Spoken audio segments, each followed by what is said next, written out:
دیکھو حضرت حر کی زندگی سے سبق سیکھو.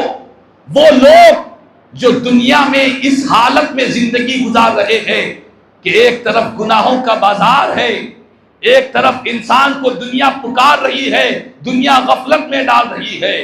کوئی شراب پینے میں لگا ہوا ہے، کوئی سود کھانے میں لگا ہوا ہے، کوئی رشوت خوری میں لگا ہوا ہے، کوئی ماں باپ کا نافرمان بنا ہوا ہے، کوئی اپنی بیوی بچوں پر ظلم کر رہا ہے، کوئی کچھ گناہ کر رہا ہے، کوئی کچھ گناہ کر رہا ہے.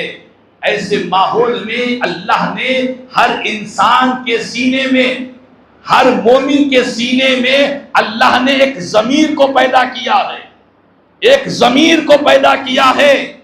وہ ضمیر کا کام کیا ہے؟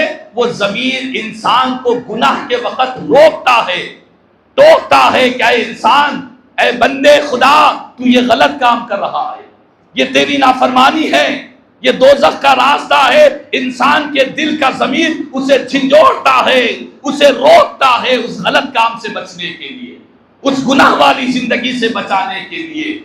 لیکن افسوس اکثر انسان اس ضمیر کو نظر انداز کر دیتا ہے، اپنے جو اللہ نے اس کے سینے میں پیدا کیا ہے اس کی بات کو نہیں مانتا.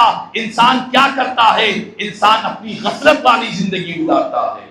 حضرت حر نے سبق دیا کہ دنیا والوں، جب گناہوں کی گندگیاں تمہارے اطراف میں پھیلے اور جب تم اللہ اس کے رسول کی نافرمانی میں گھرے ہوئے ہو، ایسے ماحول میں، ایسے وقت میں اگر تمہارا دل جھنجھوڑ رہا ہے تو قسم بخدا تم حضرت حر کے نقش قدم پر چلنے والے بن جاؤ.